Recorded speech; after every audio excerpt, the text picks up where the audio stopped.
Claudina Domingo, leyendo precisamente esta novela Dominio que se diferencia mucho de la anterior, creo que has eh, tenido un acto muy valiente con esta novela, digamos, porque es una novela autobiográfica, lo que dice la editorial, pero al mismo tiempo recrea una ficción que es mucho más importante que la autobiografía. Háblame un poquito de Dominio, por favor. Bueno, es un libro que comencé, bueno, planeé escribirlo desde hace como un año y medio, más o menos, un poco más. Y la primera versión había sido una versión muy, bueno, las primeras páginas, tenía como 30 páginas, pero las encontré bastante ingenuas, o sea, normalmente cuando los escritores, los narradores queremos crear la voz de de un adolescente o de un niño, no siempre nos sale porque tenemos una idea ya muy de cliché de cómo suena esta voz medio inocente, medio juguetona, ¿no? Entonces, cuando comencé ya la versión definitiva del libro, pues me encontré con la necesidad de crear una voz que para sonar natural fuera muy artificial. Este narrador en primera persona, que sin embargo sabe muchas cosas de las que van a ocurrir en el futuro y que tiene como ciertos alcances que sí son un poco deformados como voz narrativa, ¿no? Ahora, también es cierto que esa voz artificial nos va llevando precisamente a ese sentimiento adolescente que no necesariamente tiene esa voz de inocencia, digamos, ¿no? Al contrario, me parece que en la adolescencia todos somos duros, rudos, y negros a veces, ¿no? Sí, sí, sí, sí. Sí, y quería justamente contar la historia de una forma de ver la vida que tenía yo, que digamos que en la cual estaba de alguna forma, entre comillas, obligada a parecer más niña de lo que yo creía que era. Y sin embargo, cuando jugamos justamente como adolescentes a ser más adultos o más mayores de lo que somos, también es una visión deformada de quiénes somos realmente, ¿no? Y puede ser a veces muy triste y a veces muy ridículo y a veces muy hilarante, ¿no? Sí, yo cuando tenía 17 decía que tenía 30, como si alguien me pudiera creer. Sí, y muy probablemente todos hacían de cuenta que te creían para no romper el corazón, ¿no? Así es. Ahora, me interesó muchísimo la voz artificial o la voz de una mujer, en el sentido de que una mujer aquí narra un montón de cosas que no necesariamente narra el feminismo ni narra cómo se ve hoy a la mujer, digamos. Por ejemplo, las partes de sexo, digamos, ¿no? Ujú. Esas escenas sexuales que son muy eróticas y muy explícitas, que antes se lo dejábamos a los hombres, digamos, ¿no? Es decir, es muy raro que una mujer hable precisamente del rostro que degluye. Es, es muy raro eso, ¿verdad? Sí, yo quería justamente ver un poco en términos de curiosidad a la hora de escribir el libro, qué tan cierto es que como sociedad hemos cambiado, ¿no? Porque se supone que ahora somos una sociedad muy madura, muy tolerante, muy abierta, están fuera de cuestionamiento los derechos de la comunidad LGBT, están fuera de cuestionamiento los derechos de las mujeres al poder y al empoderamiento. Y justamente pensaba que muchas veces en la narrativa erótica mexicana las cosas suceden como veladas vaya, como por cortinas de seda o como Ujú. o como muy a veces sugeridas, ¿no?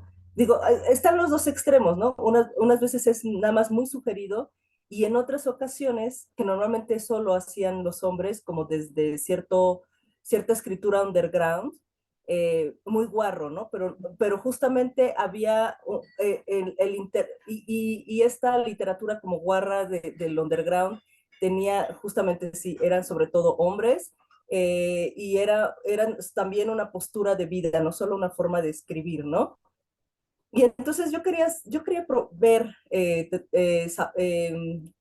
qué tan es cierto que los derechos de poder y de empoderamiento de las mujeres están garantizados en esta sociedad. ¿Qué tan es cierto que ya no nos sonroja lo que puedan decir, lo que podamos decir las mujeres al respecto de muchas cosas, ¿no?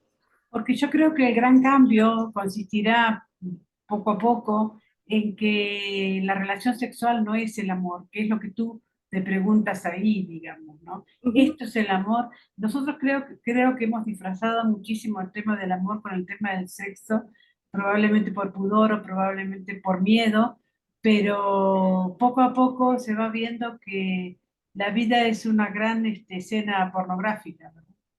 Y también, ¿sabes qué pasa? Creo que sí, o sea, que un cambio generacional del que quizás se ha hablado poco en torno del amor romántico, pasó, digamos, el cambio del amor romántico mutó en la pasión sexual y en el apasionamiento sexual, en lo que normalmente se llama enculamiento, y muchas veces en confundir eso con el amor, esa fijación con el amor.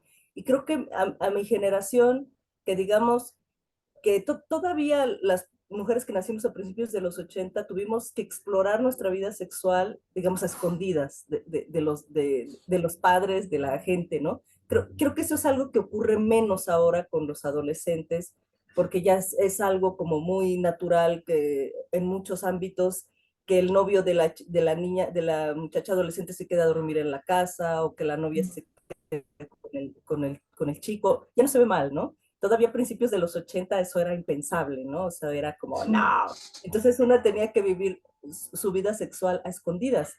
Eh, pero además, pero digamos que ya existía esa posibilidad de conquista de la libertad sexual, que además es un tema muy chistoso cuando la gente dice la revolución sexual de los 70, pues está hablando de Nueva York, ¿no? Porque en nuestros países latinoamericanos en los 70 las mujeres todavía se casaban para poder salir de su casa, ¿no? Y era eso es otro mundo, ¿no? Entonces, realmente la revolución sexual cayó a cuentagotas poco a poco, muchos años después de que se supone que ocurrió en el mundo, ¿no? Y digo, ya no Sí, hablemos de las mujeres ahora en los mundos árabes, ¿no? En los países árabes, ¿no? O sea, ¿de qué está hablando uno, ¿no? claro. Sí, por otro Pero lado, tampoco es que seamos totalmente libres, teniendo en cuenta la gran moral religiosa que hay en nuestras sociedades. Y por otro lado, a mí me parece que este tema del feminismo y del machismo tiene muchísimo que ver con lo sexual, digamos, ¿no? Tiene mucho que ver con el poder sexual. Hay un poder en la sexualidad y a mí me parece que nosotros sinceramente la tenemos mucho más que los hombres, digamos, ¿no? Y por eso necesitamos ser exterminadas. sí, pero fíjate que la cuestión es que cuando, digamos, las mujeres tenían cierta obligación de la virginidad o tenían se negaban a tener en general más contacto sexual con los hombres, parecía que ellas eran, o sea, curiosamente, aunque era una forma de sometimiento al patriarcado, había también un cierto poder en negar eso al hombre. Y yo creo que lo curioso y en lo que mutó nuestra cuestión con el amor romántico y todo esto en las generaciones como la mía, es que además, como tienes un uso de tu cuerpo en términos gozosos y un contacto con él en términos gozosos, puedes terminar siendo como muy adicta a un hombre, ¿no? Esta situación en la cual tienes una libertad sexual, pero al mismo tiempo eso te puede convertir en una mujer que depende de un hombre, no de forma, o que vive pendiente de un hombre, no por lo económico, sino por el placer, es una deriva muy particular de nuestras sociedades, ¿no? Eh, vol- retomar como un cierto control o ser capaz de no, de, de no aficionarte sexualmente a un hombre como mujer y no terminar justamente en ese aficionamiento sexual otra vez, digamos, esclavizada, pero de otra manera, o bueno, más que esclavizada, dominada, pero de otra manera, ¿no? Que eso es lo que muchas veces vemos con nuestras nos ha ocurrido a nosotras, les ha ocurrido a nuestras amigas, ¿no? Que no pueden dejar un hombre que las maltrata porque es muy bueno en la cama, ¿no? Y creo que esto era algo que no se hubiera, que, nos, que no se hubieran imaginado las feministas de los 70 que podía ocurrir como consecuencia de cierta conquista del propio cuerpo y de la sexualidad, ¿no? Sí, es interesante, muy interesante lo que dices, precisamente cuando uno habla mal de un hombre, decir, era poder decir también, pero era muy bueno en la cama, digamos, poder ser auténticos y poder ser honestas frente a eso, digamos, ¿no? Porque, ¿por qué nos aficionamos a ese hombre que nos maltrata? Yo de todas maneras creo como tú que hay que aficionarse a un hombre que es muy bueno en la cama, pero que precisamente hay que establecer ese dominio, digamos, ¿no? Sí, Si pues bueno, ese- es mejor aficionarse a uno que es bueno en la cama a uno que es malo en la cama, ¿verdad? sí, exactamente, ¿no?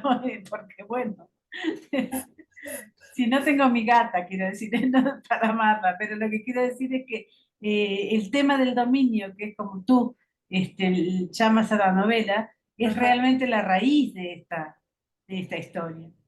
Sí, es la raíz, pero curiosamente sí es una paradoja y es un juego, es como el gran chiste dentro de la novela, porque este personaje, que sí soy yo, pero que también es una voz narrativa un poco Sí. alterada, en realidad no conoce no conoce el control, no conoce el autodominio, vive como justamente, o vive dominada por el mundo interior y por el mundo emocional interior y por el deseo erótico o por el ansia de una vida, ¿no? Tiene esta cosa como, aunque es una muchacha adolescente, tiene este bobarismo exacerbado, ¿no? En donde vive aburrida de su vida normal, y quiere tener emociones y aventuras y apasionarse, ¿no? Entonces, todo eso en realidad son unas formas de, no de esclavitud, pero sí de adicción hacia ciertas emociones que curiosamente le impiden el autodominio, ¿no? En muchos casos. Ujú. A mí me parece, por otro lado, que es una novela erótica. Sí, es una novela erótica porque más allá de que, mira, las escenas sexuales creo que son como 7, ¿no? U 8, me parece. O sea, o sea, Sí, sería un capítulo nada más de los 24 que hay si juntamos todas las escenas sexuales. Sin embargo, sí considero que es una novela erótica porque hay una necesidad no solo de contar el deseo erótico, la fuerza de la libido, sino es el motor, ¿no? Es uno de los grandes motores del autoconocimiento, ¿no? O sea, el motivo por el cual yo y mi personaje dejo la timidez es porque quiero acostarme con chicos, ¿no? O sea, siempre fui terriblemente tímida, me costaba, y creo que incluso ahora a veces en ciertas circunstancias me entra una especie de cierta timidez, no sé, cuando voy a presentar un libro, cuando son cosas así como muy rituales y muy establecidas y un poco serias, de pronto entro en los remanentes de ese pánico que tenía durante mi niñez y mi primera pubertad de abrir la boca, ¿no? De hablar, ¿no? Que me daba mucho temor, ¿no? El contacto social. Y en realidad ese contacto social es buscado en gran medida por necesidad del contacto sexual, ¿no? Entonces, en ese sentido, como es el motor de esta búsqueda, sí, el tema erótico sí es muy importante para el libro. Ujú. Y por otro lado, porque plantea precisamente esta reflexión acerca de cuál es la relación erótica entre un hombre y una mujer, entre cualquier persona y otra persona, digamos, en el sentido de que cuánto nos domina al mismo tiempo, digamos, ¿no? Sí, sí, justamente un poco quería también hablar de cierta forma de relacionarnos, por lo menos en México, entre hombres y mujeres, ¿no? Digamos, entre comillas, heterosexuales, tan ambigua, ¿no? En el relato, en este relato de dominio, los hombres nunca me dicen muy bien lo que sienten, nunca me dicen muy bien lo que quieren de mí, nunca me dicen, todo está dicho, todo se mueve en un ámbito como muy, muy enrarecido, ¿no? Que te deja preguntándote dónde estás, ¿no?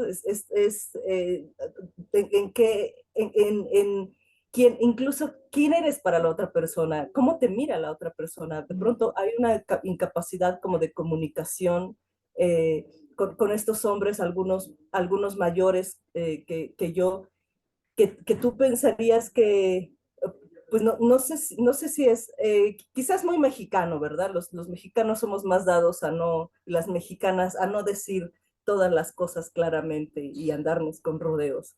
No, y además el tema de las costumbres del apasionamiento, digamos, ¿no? Si Sí, tú tienes una costumbre por ahí que viene de otro país o que es más liberal o qué sé yo, enseguida te censuran en esa parte íntima, digamos, sí. también. Es complicado hacer el amor en México. Es buen título para un libro, es complicado hacer el amor en México. La última pregunta es, ¿cómo te sientes con esta novela? ¿Cómo estás frente a Dominio? Me parece que incluso puede llegar a tener como cierta mirada televisiva o de película. Ah, bueno, yo me siento, mira, es un libro que me divirtió escribir. Ujú. Sobre todo la última parte de la escritura, que reescribí la tercera parte y corregí las otras dos, estaba muy contenta al hacerlo, me divertía mucho, me gustaba hacerlo y no sé, en otros momentos escribiendo otros libros me he sentido más insegura o más, a veces más arduo, ¿no? Sentir, ay, todavía no queda, todavía. Esta vez lo sentí más fluido todo eh, y sentí que yo estaba, que si había una cosa en la cual había un atisbo de dominio, era en poder, en poder llevar la voz narrativa a través de los espacios, ¿no? Y bueno, en ese sentido me divertí mucho, me la pasé muy bien y me da mucha curiosidad realmente cómo va a ser leído por diferentes, digamos, por diferentes tipos de lectores, ¿no? Cómo lo puede leer una persona de 60 años, ¿cómo lo puede leer? Será muy anticuado para una muchacha de 20 años, le parecerá que estoy hablando de un mundo totalmente viejo y decadente, no sé, o sea, me entusiasma mucho saber cómo un libro tan diferente al anterior, que el otro era muy sutil, este no tiene nada de sutil, eh, como un libro en el que se retrata también una parte de la sociabilización sexual en México, si bien es cierto que de finales del siglo pasado, cómo lo pueden leer los distintos tipos de lectores ahora, ¿no? Muchísimas gracias, Claudina. Felicidades. Un No, abrazo. muchísimas gracias a ti, Mónica. Hasta luego.